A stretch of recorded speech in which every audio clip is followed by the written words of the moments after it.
Welcome to the Coherent Life. I'm Ty. We're going to kick back and talk about survival mode, coherence, and creating your life on purpose through real conversations about things like relationships, money, health, and the patterns that keep repeating in everyday life. If you already know that thoughts create reality but keep getting pulled into old patterns, stress, or overwhelm, you're in the right place. Hello, beautiful humans. So, today I want to talk about something that I think is important because I think a lot of people misunderstand what coherence actually is. I think that sometimes people think that coherence is devoid of emotion. Like I will somehow reach a level of coherence where I am peaceful in every situation, no matter what. And that's the only emotion I'll ever feel again for the rest of my life, peace and acceptance. But living a coherent life doesn't mean that you stop feeling the entire spectrum of emotion. It doesn't actually mean that you become permanently blissful. And it doesn't mean that you never feel grief, fear, anger, sadness, disappointment, frustration, heartbreak, uncertainty, or pain. That's not coherence. That's being dead. We're human. We're alive. We have an entire spectrum of emotion. So, coherence is not the absence of emotion, it's the ability to stay safe enough in your body to remain present with emotion. That is a huge difference. Before I really started understanding nervous system regulation and coherence, difficult emotions used to completely take me out. And I know I'm not alone in this because I've talked about it with my peers. When we have one hard feeling, one difficult emotion that takes you out for a whole day or a whole week or a whole month or maybe even a whole year. I know a lot of people listening probably understand what I'm feeling, where that one emotional experience spirals into shutdown, hypervigilance, panic, overthinking, disconnection, self abandonment, or survival mode. And I lived a lot of my life like that.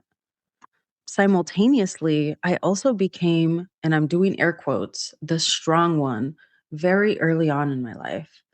I was the one responding to emotional fires, the one helping people, adults, when I was a child, through crisis, the one staying calm, the one people leaned on. And because of that, I became very good at surviving chaos. I became so resourceful at responding to urgency, so good at emotionally shapeshifting in unstable environments. But I eventually began to realize just because you're good at surviving crisis does not mean that survival mode is sustainable because solutions created from survival mode are usually temporary. They help you get by and they help you emotionally put out fires, but they often don't solve the deeper pattern underneath the fire. And eventually, your nervous system burns out from living in constant reactivity. And that's why coherence matters so much to me because I realize that when I stay coherent during difficult moments, I can think and I can observe, I can breathe, and I can ask myself, what is actually happening here? I can notice my emotions without becoming entirely consumed by them. When we lose coherence, we stop responding intentionally and we start reacting automatically. Our nervous system takes over, and suddenly we're no longer choosing our response, but we're reliving our conditioning. Coherence creates space to feel, even if the emotion is uncomfortable. The body still feels fundamentally safe enough to stay open in any emotion. This has changed my entire life. I still feel very deeply, and I have emotional experiences, and I still move through hard moments, but they no longer completely consume my reality the way they used to. And I think this becomes especially important in relationships and community because sometimes when people we love are in chaos, they unconsciously want us to join them there. And if we don't, it can feel like abandonment to them. And I think this happens a lot, especially for people who are deeply empathic or used to being caretakers. We think if I don't emotionally spiral with them, I'm disconnecting, I'm abandoning them, I'm being cold. But people don't actually need us to join them in their chaos. They need safety. They need steadiness.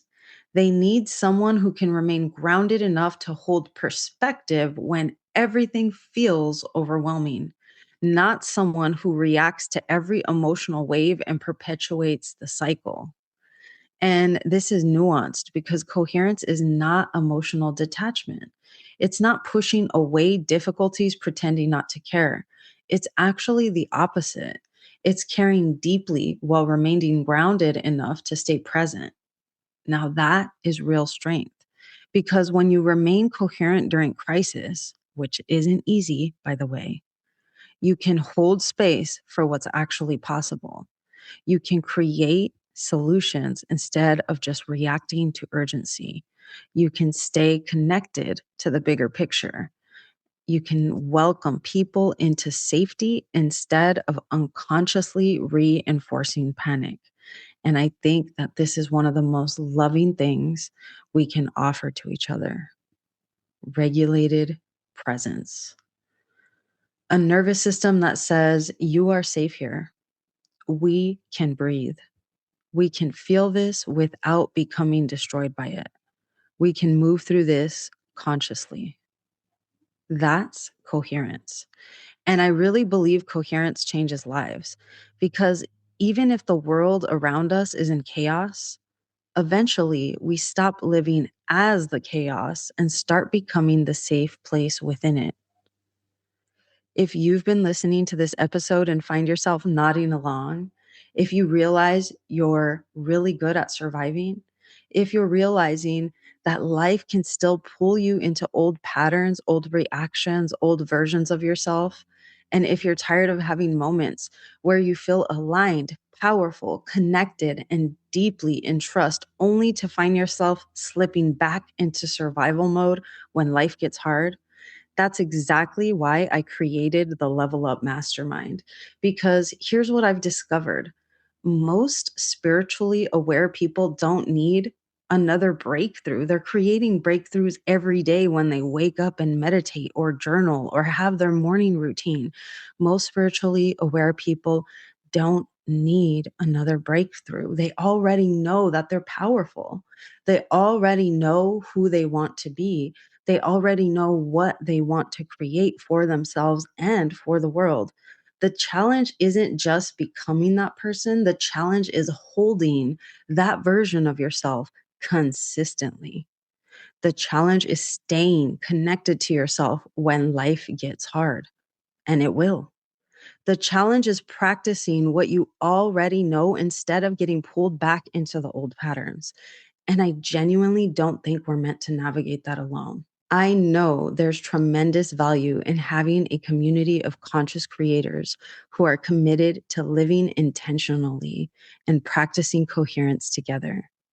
People who aren't trying to be perfect, people who are simply committed to living their lives to the fullest and allowing themselves to thrive in uncertain circumstances. So if you're listening and something inside of you is saying, that's me, I'm currently calling 9 people into the Level Up Mastermind. I'll include the sign up link in the show notes. And if you're listening to this episode and realizing that difficult emotions still completely take you out for an entire week, day, month, or year, if you notice yourself getting pulled into overwhelm, shutdown, hypervigilance, overthinking, reactivity, or survival mode, and you don't know how to create coherence, I offer a 4-week stop, drop, create coherence video series a self-led container of evidence-based coherence practices designed to help you come out of survival mode and build a new baseline of regulation, resilience, and capacity. Because coherence is not emotional perfection. It's not never feeling uncomfortable emotions. It's learning how to stay connected to yourself while you move through those experiences. And that is a skill that can be practiced. Go to shamantaima.com and click on the Stop, Drop, Create Coherence tab to get started.